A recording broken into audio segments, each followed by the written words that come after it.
Amigos, ¿cómo les va? Un gusto nuevamente en hacer esta segunda entrega del camino que estamos realizando, el sentido de la vida. Y bueno,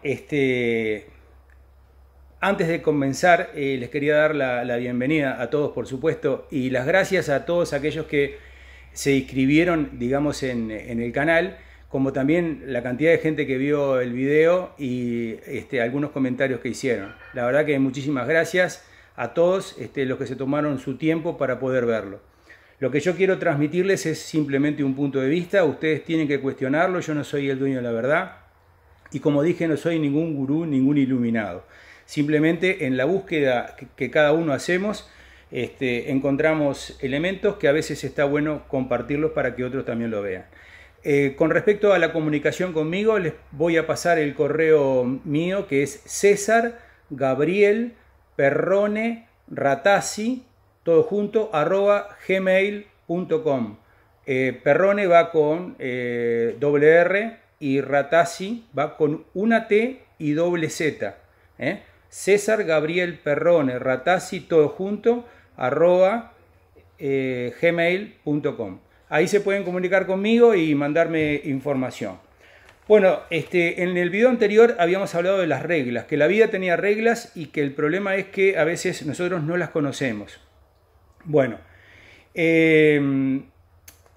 para hablar de las reglas estas, tenemos que hacer una acotación previa. Es decir, como habíamos hablado, las religiones tienen un punto en común, muchas cosas en común, tienen muchas coincidencias. No soy un experto en las otras religiones, pero sí he tomado el tiempo de poder leer un poco, digamos, la filosofía que cada una de ellas desprende. Y lo que uno ha entendido es que hay muchísimas similitudes entre las religiones, ¿tá? Por ejemplo, de las similitudes que yo me anoté para charlarlo contigo, con ustedes. Todas tienen un libro sagrado y tienen un profeta.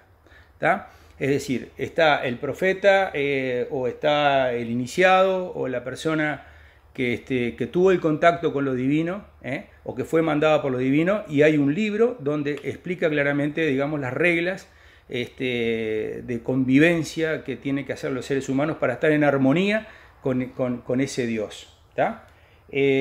Todas hablan de un Dios creador y también explican cómo ese Dios creador creó al mundo, ¿no? Que eso también es una coincidencia. Todas hablan de un punto mágico que existe para poder contactarse con el cielo o con lo divino, y ese punto puede ser una escalera, una torre, puede ser no sé, una pirámide, puede ser una iglesia, puede ser el pensamiento inclusive, ¿tá? Después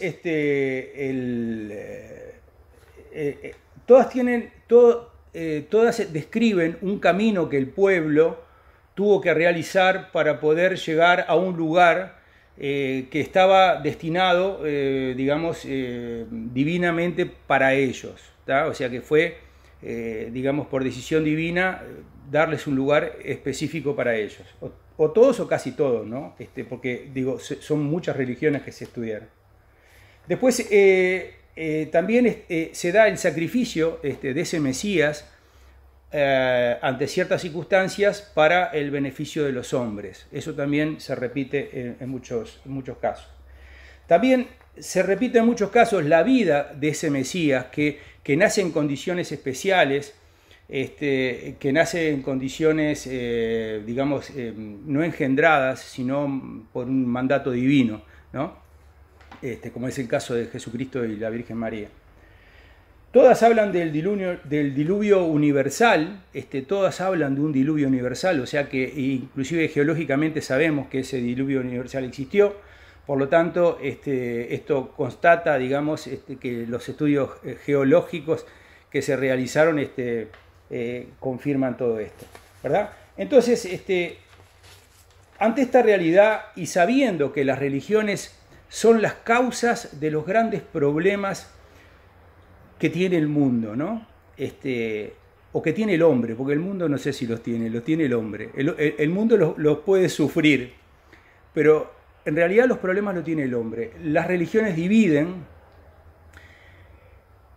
y por un lado encontramos que tienen mucho en común. Entonces ahí nos empieza a generar la duda, ¿no? Y evocamos un poco a Borges en aquel dicho que decía: todos somos iguales, hasta en la manía de creernos diferentes. ¿Será que es así? ¿Será que todas las religiones beben de un mismo origen y que es un cuento contado de la manera de cada una, sin pretender cuestionar las creencias de nadie? Esto es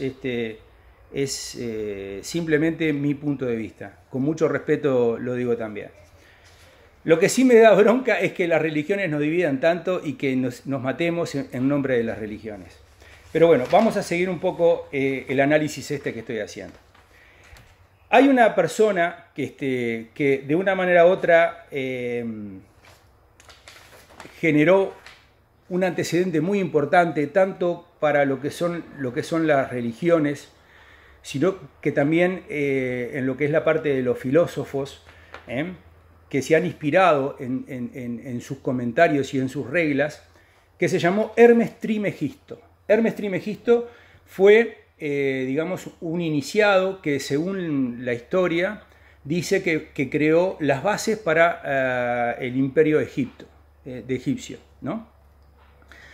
Se entiende de que Hermes vino de la Atlántida, de ese continente, digamos, que se considera perdido, pero que Platón, en el Timeo en el libro de Timeo, él describe a la Atlántida, inclusive describe dónde estaría y cómo llegar a ella.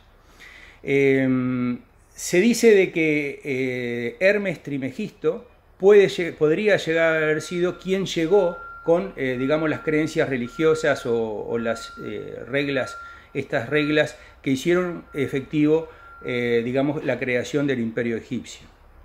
Inclusive dicen que también Hermes Trismegisto podría haber creado las pirámides de Egipto. Lo cierto es que estas reglas realmente son bastante buenas porque han permitido el crecimiento del pueblo, del imperio egipcio, y además el mantenimiento de una armonía durante más de 3.000 años. Y eso es bastante difícil de hacerlo con los hombres. Fíjense en que Roma apenas llegó a 800 años y bueno, y estos más de 3.000 años, o sea que estas reglas deben ser bastante buenas para poder haber logrado todo esto. Trismegisto significa en el lenguaje egipcio tres, y Megistor maestro. ¿Qué quiere decir? El 3 veces maestro, el 3 veces grande. En el lenguaje egipcio no existían los superlativos, el fabuloso Hermes, el poderoso Hermes. Por lo tanto, se decía Megisto como el 3 veces grande, como dándole que realmente era algo muy especial. Lo vemos también en otras personajes como Nefertitis, la mujer doblemente bella, que ahí también se da en el caso Las reglas sobre las cuales se generó el imperio egipcio fueron generadas o fueron traídas en un momento de la historia por Hermes, aparentemente luego que la Atlántida se hundiera en ese diluvio universal que todo el mundo habla.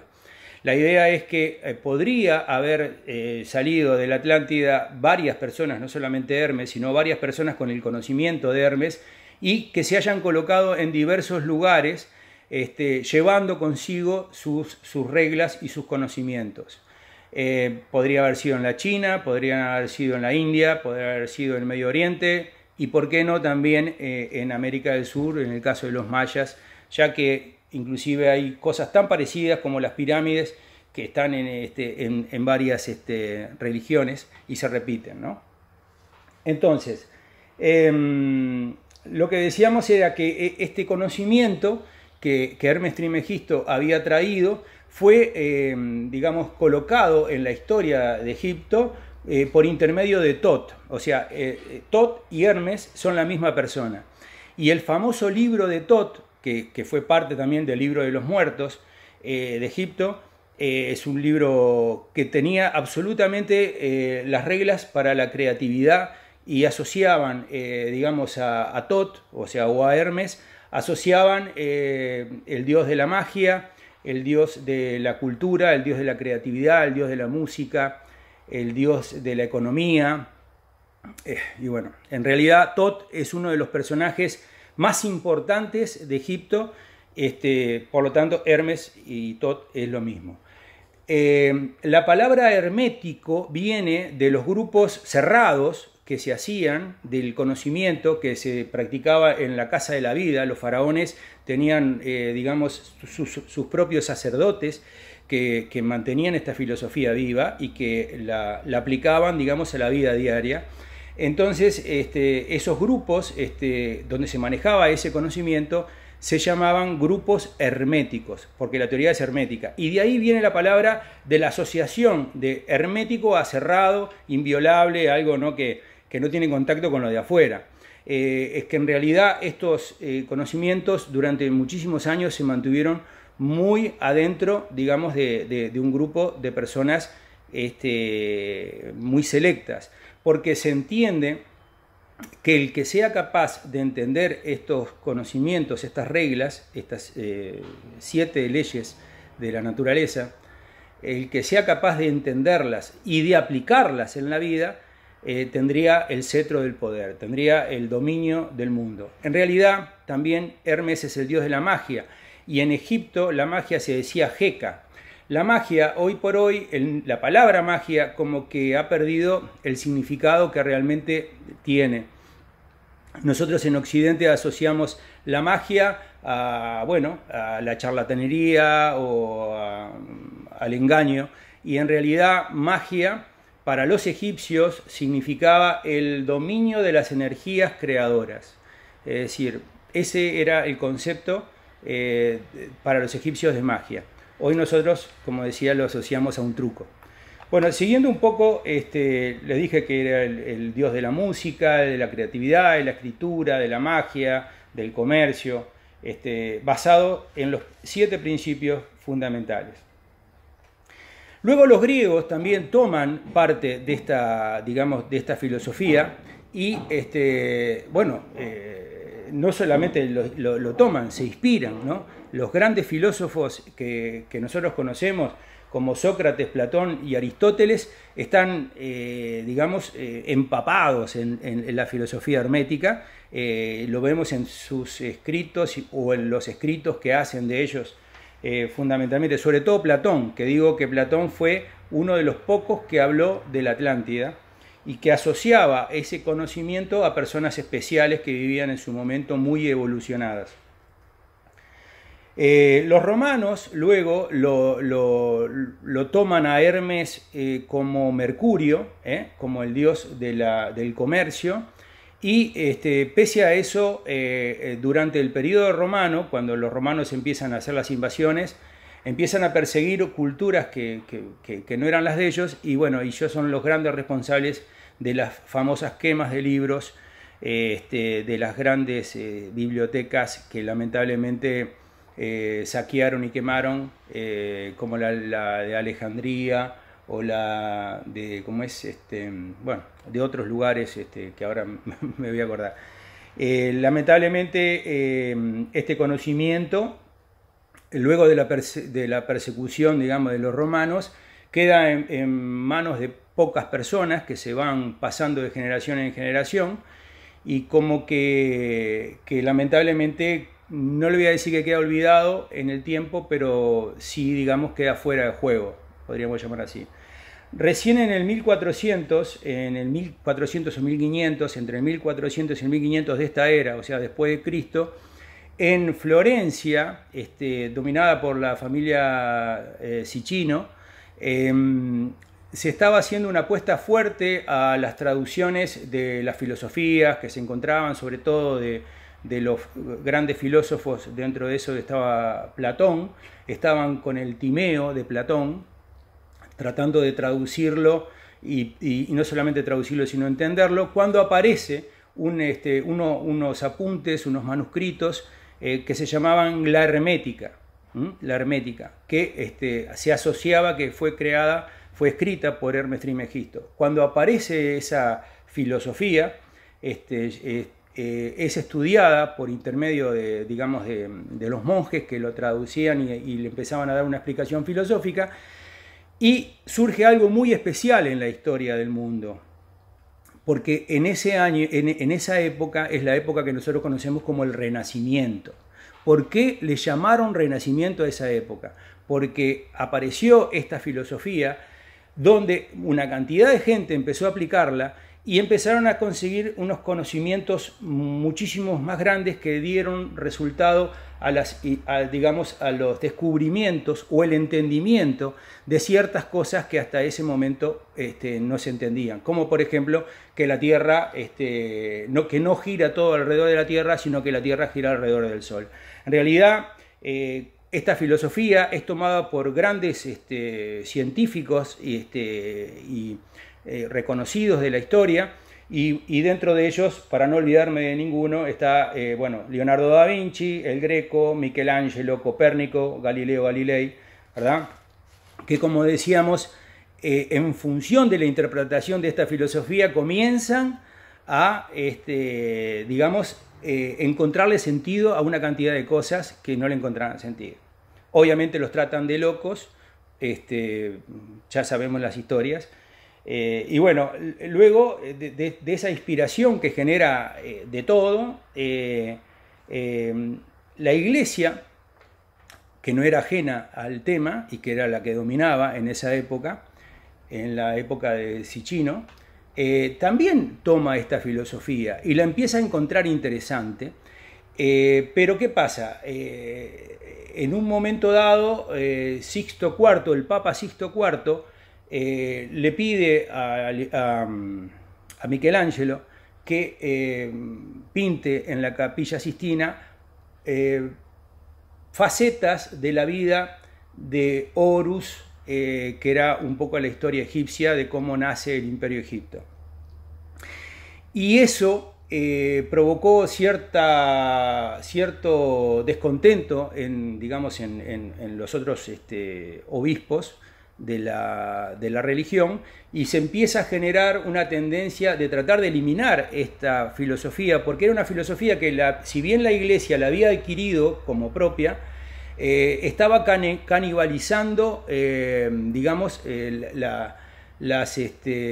lo que era el dogma de la Iglesia, porque, todas religiones tienen un dogma que hay que cumplirlo, y si no, no vas a ir al cielo.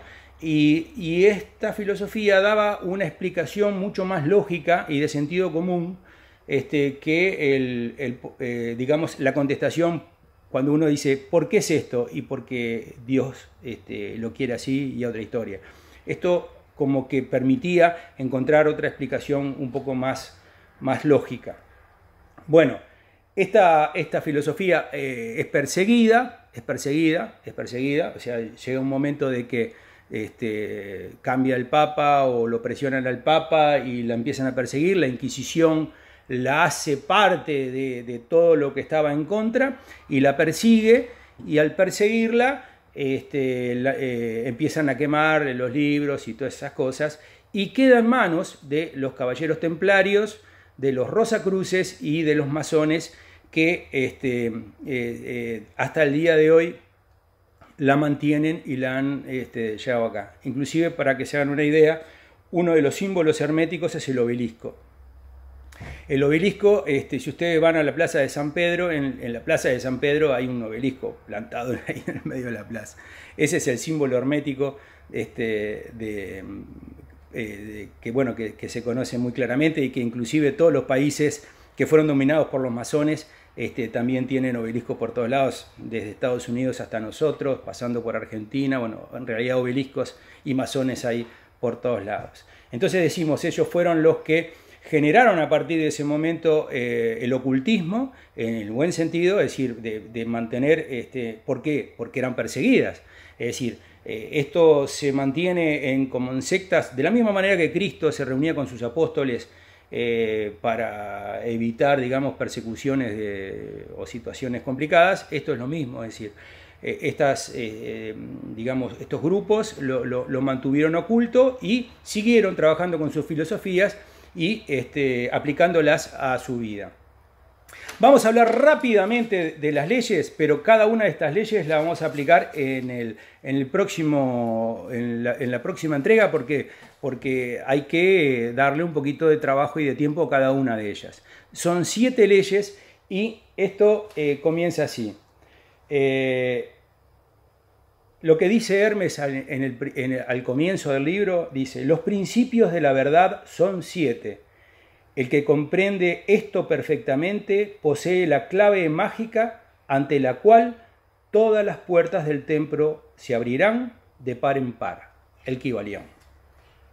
En el próximo video, como dijimos, vamos a ver punto por punto, pero ahora solo la vamos a citar o enunciar para que ustedes se hagan una idea. La primera dice: el principio del mentalismo. Esta es la primera ley que existe.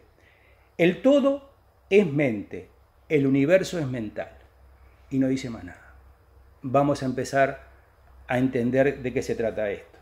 La 2 dice: el principio de la correspondencia. Como es arriba es abajo, como es abajo es arriba. Hay una correspondencia de una cantidad de cosas que la vamos a ir viendo. La tercera regla dice: el principio de la vibración. Nada está inmóvil, todo se mueve, todo vibra. Eso no solamente la vamos a ver nosotros en lo cotidiano, sino también que vamos a ver cómo los científicos avalan esto que está acá. El 4 principio es el principio de la polaridad. Todo es doble, todo tiene 2 polos, todo su par de opuestos. Es decir, que eso es un principio lo que dice. El 5.º principio dice el principio del ritmo. Todo fluye y refluye, todo tiene sus periodos de avances y retrocesos, todo asciende y desciende, todo se mueve como un péndulo. Ese es el 5.º principio. El 6.º principio es causa y efecto, que esto también lo vimos en física cuando estudiamos en el liceo. Toda causa tiene su efecto, todo efecto tiene su causa. Todo sucede de acuerdo a la ley. La suerte no es más que el nombre que se le da a la ley no reconocida. Hay muchos planos de causalidad, pero nada escapa a la ley. Y el 7.º es el principio de generación. La generación existe por donde quiera. Todo tiene su principio masculino y femenino. La generación se manifiesta en todos los planos. Así que, señores, con esta enumeración de las 7 reglas que vamos a empezar a partir de la próxima entrega a mirarlas una por una detenidamente, les agradezco el tiempo por estar ahí. Disculpen la demora, pero bueno, fue una semana de mucho trabajo, así que me estoy poniendo a tono con esto y si Dios quiere, en esta semana voy a sacar la tercera entrega donde vamos a hablar del principio del mentalismo. El todo es mente, el universo es mental. Gracias por estar ahí, les mando un abrazo grande y gracias por regalarme ese tiempo de poder escuchar lo que estoy diciendo. Piensen todo, yo no soy el dueño de la verdad, cuestionense en todo, eso es lo que nos va a hacer libres. Chau.